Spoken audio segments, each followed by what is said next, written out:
In July of 1954, Detroit recorded 17 consecutive days above 90 degrees. St. Louis hit 108. Phoenix reached 117. The average American home had no air conditioning. The kitchen, with its gas stove and minimal ventilation, was the hottest room in the house. Turning on the oven meant raising the room temperature by 15 to 20 degrees within 30 minutes. So housewives stopped cooking. Not completely, but they stopped using heat. Number 16 on this list used gelatin to create a main course that required no cooking and stayed cold for hours through pure physics. Number 9 relied on evaporative cooling, the same principle that makes sweat work, to keep food safe without refrigeration. And number 1, the dish that appeared at dinner tables across America every single night in August, used latent heat, the energy required to change ice into water, to create something that felt like abundance in the middle of oppressive summer. These 20 dishes were not recipes. They were thermodynamics applied to survival. Hit subscribe, because what you are about to learn is why summer food tasted different before air conditioning, and why that difference mattered. Let us count down. Number 20, cottage cheese and peach salad. Canned peach halves were placed on lettuce leaves. A scoop of cottage cheese filled the center where the pit had been. Mayonnaise and a cherry garnished the top. This was lunch or a light dinner. No cooking required, no heat generated. A can of peaches cost 19 cents in 1955. Cottage cheese was 23 cents per pint. This meal served 4 people for about 60 cents total. The cottage cheese delivered protein without requiring cooking. The canned peaches had been processed months earlier, which meant the heat of cooking them happened in a factory, not in your kitchen. The combination was cool, refreshing, and substantial enough to be called a meal. This dish vanished when cottage cheese became associated only with dieting, and when composed salads fell out of fashion. Number 19.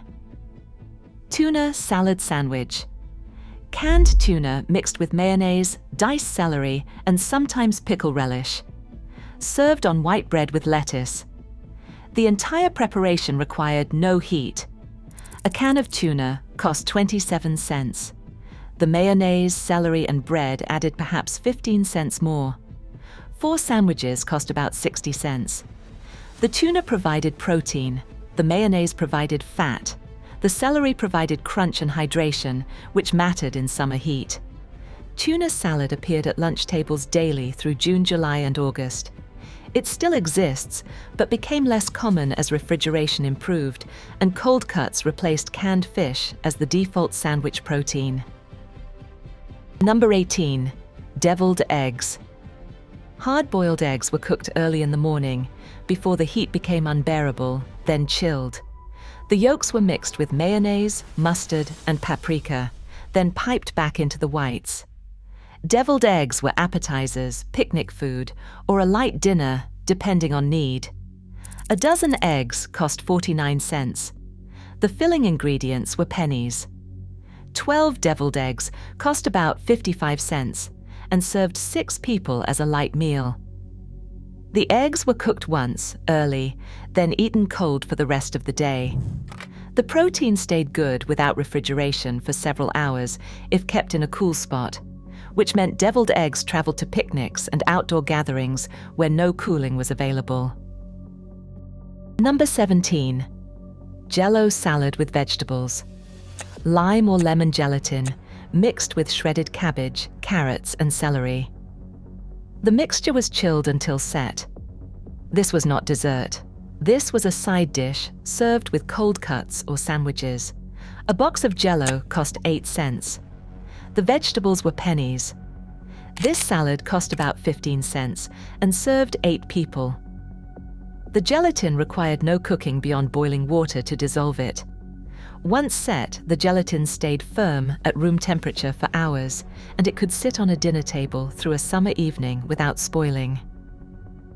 The vegetables suspended in gelatin delivered vitamins and fiber. Jell-O salads vanished when gelatin became associated only with desserts, and when the texture of vegetables in gelatin became unappetizing to modern palates. Number 16. Salmon mousse. Canned salmon mixed with mayonnaise, gelatin, and whipped cream, poured into a mold and chilled. The mousse was sliced and served cold. A can of salmon cost 27 cents. The gelatin was 8 cents. This dish cost about 50 cents and served 6 people. The mousse delivered protein without cooking, the gelatin kept it stable, and the whipped cream made it feel elegant. This was company food, the dish you served when guests came for dinner, and you could not turn on the stove without making everyone miserable. Salmon mousse mostly vanished when gelatin-based savory dishes fell out of favor, and when the effort of making mousse seemed excessive for everyday eating. Number 15. Cold fried chicken.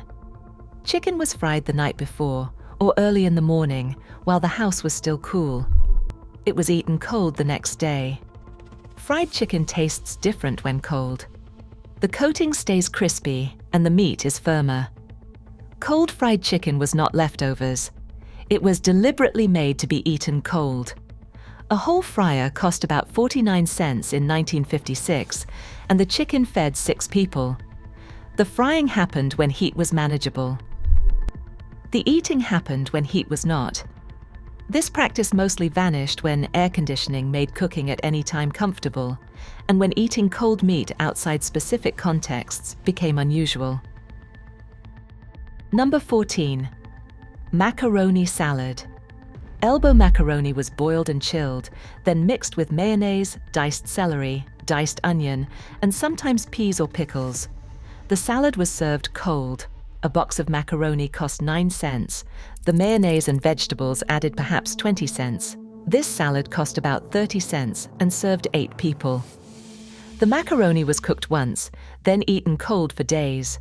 The mayonnaise kept it moist. The vegetables added texture. Macaroni salad appeared at every summer picnic, potluck, and backyard gathering through the 1950s and beyond. It still exists, but over time it became more elaborate, with additions that the original versions never contained. Number 13. Tomato aspic. Tomato juice mixed with gelatin, lemon juice, Worcestershire sauce, and celery salt, poured into a mold and chilled. The aspic was unmolded and served on lettuce with mayonnaise. A can of tomato juice cost 12 cents. The gelatin was 8 cents. This dish cost about 25 cents and served 6 people. The tomato aspic was refreshing, tangy, and substantial enough to be part of a meal. The gelatin set firmly enough to hold its shape in summer heat. Tomato aspic vanished when savory gelatin dishes became culturally obsolete, and when the wobbling red dome became a joke rather than serious food. Number 12. EGG salad sandwich. Hard-boiled eggs mashed with mayonnaise, salt and pepper, served on white bread with lettuce. Like tuna salad, egg salad required no cooking beyond boiling the eggs, which was done early, before the heat set in. A dozen eggs cost 49 cents. 4 sandwiches cost about 30 cents. Egg salad delivered protein without generating heat. The eggs could be boiled in quantity and used across multiple meals. Egg salad still exists, but it became less common as refrigeration improved, and as its simplicity seemed boring compared to more elaborate sandwich options. Number 11. Potato salad. Potatoes were boiled early in the morning, then cooled and mixed with mayonnaise, mustard, diced celery, and onion. The salad was served cold. A 5-pound bag of potatoes cost 29 cents. A batch of potato salad cost about 40 cents and served 10 people. The potatoes provided starch and the mayonnaise provided fat. The combination was filling and stayed good for hours without refrigeration if kept cool. Potato salad appeared at every summer gathering and remains common today, though modern versions often include additions that the 1950s versions did not. Number 10. Chicken salad. Leftover chicken, or a whole chicken poached specifically for this purpose, was diced and mixed with mayonnaise, diced celery, and sometimes grapes or apples. It was served on lettuce or in sandwiches. The chicken was cooked once, early, and then eaten cold for days. A poached chicken cost about 59 cents. Chicken salad made from one chicken served 8 people across multiple meals. The mayonnaise kept the chicken moist and flavorful. Chicken salad still exists today, but it became more elaborate and more expensive as the basic preparation came to seem insufficient. First pattern break. Here is the physics that housewives understood without knowing the vocabulary. Latent heat is the energy required to change the state of matter. When ice melts into water, it absorbs energy from its surroundings without increasing its own temperature. That absorbed energy, the latent heat of fusion, is why ice keeps things cold. When water evaporates into vapor, it absorbs even more energy. That is the latent heat of vaporization. That is why sweat cools you down. Housewives. In the 1950s, used these principles constantly. They kept cottage cheese cold by placing the container in a bowl of ice water. The ice absorbed heat from the cheese. They kept lettuce crisp by wrapping it in damp towels. The water evaporating from the towel absorbed heat from the lettuce. They hung wet sheets in doorways. As the water evaporated, it cooled the air passing through. They did not call it latent heat. They called it keeping cool. But the physics was identical. No-bake summer cooking was not just about avoiding the stove. It was about managing heat transfer. Every cold dish was a heat sink, something that absorbed thermal energy from the environment and made the kitchen more bearable. A bowl of gelatin salad sitting on the counter was not just food. It was a thermal mass that helped regulate room temperature by absorbing heat as it slowly warmed. A platter of deviled eggs just out of the refrigerator lowered the air temperature near the table by radiating cold. These effects were small, but in a kitchen that was already 95 degrees, every small effect mattered. Number 9. Coleslaw. Shredded cabbage mixed with mayonnaise, vinegar, sugar, and salt. The slaw was served cold. A head of cabbage cost 8 cents in 1957. This slaw cost about 20 cents and served 8 people. The cabbage stayed crisp for hours. The vinegar in the dressing acted as a preservative, which meant coleslaw could sit at room temperature longer than mayonnaise-based salads without spoiling. The acidity lowered the pH enough to inhibit bacterial growth. Coleslaw still exists and remains common, particularly at barbecues and picnics, where its durability without refrigeration matters. Number 8. Ambrosia salad. Canned fruit cocktail, canned mandarin oranges, shredded coconut, miniature marshmallows, and sour cream, mixed together and chilled. It could be served as dessert or as a side salad, depending on the meal. A can of fruit cocktail cost 19 cents. The other ingredients added perhaps 30 cents. This salad cost about 50 cents and served 8 people. The combination was sweet, creamy, and required 0 cooking. Ambrosia salad vanished when composed fruit salads became unfashionable, and when the combination of ingredients began to seem bizarre rather than normal. Number 7. 3-bean salad. Canned green beans, canned wax beans, and canned kidney beans are mixed with sliced onion and dressed with vinegar, sugar, and oil. The salad was chilled and served cold. 3 cans of beans cost about 35 cents total. This salad cost about 50 cents and served 10 people. The beans provided protein and fiber. The vinegar dressing preserved the salad, which meant it lasted for days in the refrigerator or stayed safe at picnics. The 3-bean salad still appears at potlucks, but it became less common as a regular side dish. Number 6. Shrimp cocktail. Cooked shrimp, chilled and served with cocktail sauce made from ketchup, horseradish, lemon juice, and Worcestershire sauce. The shrimp were either bought pre-cooked or cooked early in the morning. A pound of shrimp cost 69 cents in 1958, making this an expensive option. Shrimp cocktail served 4 people as an appetizer for about 90 cents. The dish felt elegant and required no cooking at serving time. Shrimp cocktail still exists, but it became restaurant food rather than home food as shrimp became more expensive. Number 5. Watermelon. Not a dish, just watermelon. A whole watermelon cost 49 cents in summer and fed 8 people. The watermelon was stored in the coolest part of the house or in a tub of ice water. Watermelon is 92% water, which meant eating it provided hydration as well as sweetness. The high water content also meant the melon stayed cool for hours after being cut. Watermelon is still common in summer, but it lost its status as a centerpiece food item and became just another fruit option. Number 4. Cucumber salad. Cucumbers were sliced thin and dressed with vinegar, sugar, salt, and dill. The salad was chilled and served cold. Cucumbers cost about 5 cents per pound in season.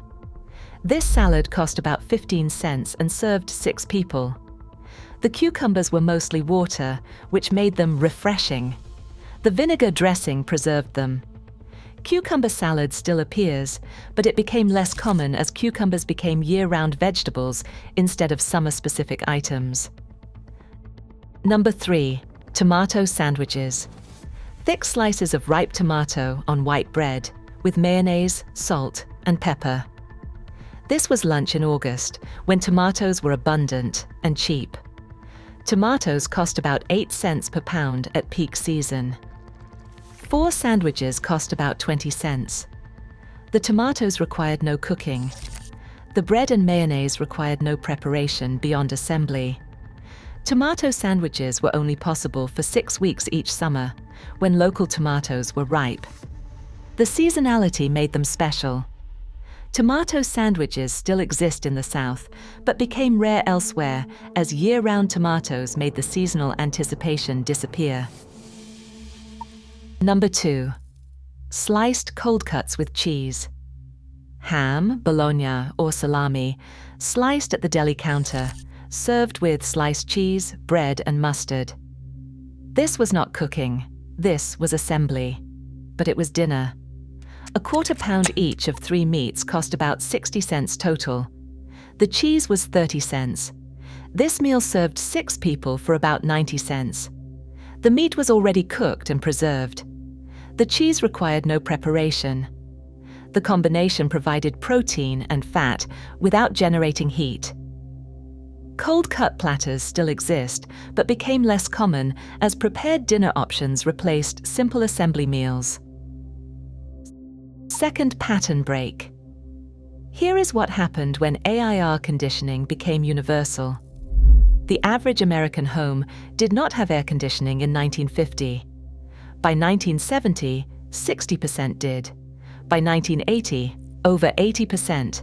That shift changed cooking fundamentally. When the kitchen stays cool, regardless of whether the oven is on, there is no reason to avoid cooking. No-bake summer foods stopped being necessary and became optional. The dishes that existed purely to manage heat transfer became obsolete. Why eat cold salmon mousse when you can roast chicken in a 72-degree kitchen? Why bother with gelatin salads when you can bake a casserole without making everyone miserable? The practical intelligence embedded in no-bake cooking disappeared because the problem it solved disappeared. But something else disappeared too: the connection between food and season. You ate cold food in summer because hot food was unbearable. You ate hot food in winter because cold food was uncomfortable. The food itself marked the passage of time. That seasonality created anticipation. Tomato sandwiches in August tasted better because you had been waiting for them since September. Potato salad at 4th of July picnics tasted better because it was specific to that moment. When air conditioning eliminated the practical reasons for seasonal food, it also eliminated the emotional weight that seasonality carried. We can now eat anything, anytime. That freedom came at the cost of anticipation. Nothing is special when everything is always available. Number 1. Ice cream. At the top of this list is not a dish, but a phenomenon. Ice cream was the no-bake food that defined summer more than any other. Not store-bought ice cream, though that existed. Homemade ice cream made in hand-cranked freezers on Sunday afternoons. The ice cream custard base was cooked on the stove, then chilled. The cold base went into a metal canister surrounded by ice and rock salt. The hand crank rotated the canister while the salt lowered the freezing point of the ice, which meant the ice could absorb more heat from the custard before melting. This is latent heat in action. The ice absorbed thermal energy from the cream mixture. The salt accelerated the process by keeping the ice colder than 32 degrees. The combination froze the cream while everyone took turns cranking. A batch of homemade ice cream cost about 60 cents for ingredients and served 8 people. The ice cost extra, usually bought in blocks from the Iceman. Making ice cream was not fast. It required 30 to 40 minutes of cranking. But it was entertainment, a physics demonstration, and dessert combined. Children cranked until their arms hurt. Adults took over. The ice cream slowly thickened from liquid to frozen. The moment when the crank became too hard to turn meant the ice cream was ready. The canister was opened, the paddle was pulled out and immediately claimed by whoever got there first. The ice cream was soft-serve consistency, cold enough to be frozen, but not hard yet. That texture, that specific moment between liquid and solid, was the taste of summer for millions of American families. Homemade ice cream vanished when electric ice cream makers became cheap, and when store-bought ice cream became good enough that making it at home seemed pointless. But store-bought ice cream never required cranking. It never involved everyone taking turns. It never had the ceremony. The homemade version was not just ice cream. It was a social technology, a way of bringing people together through the shared effort of making something cold in the middle of summer heat. The latent heat that froze the cream was also the heat of summer itself, absorbed and transformed into something that made the heat bearable. That transformation, the physics and the metaphor combined, was what made homemade ice cream the perfect no-bake summer food. It did not avoid heat, it used heat.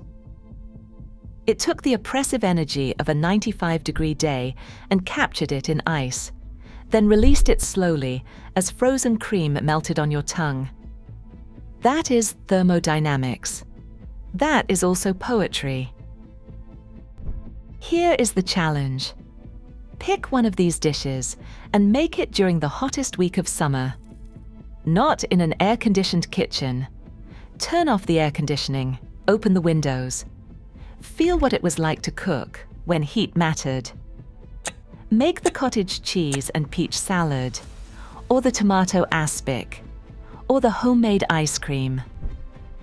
Make it knowing that the reason you are making it is because turning on the stove would be unbearable.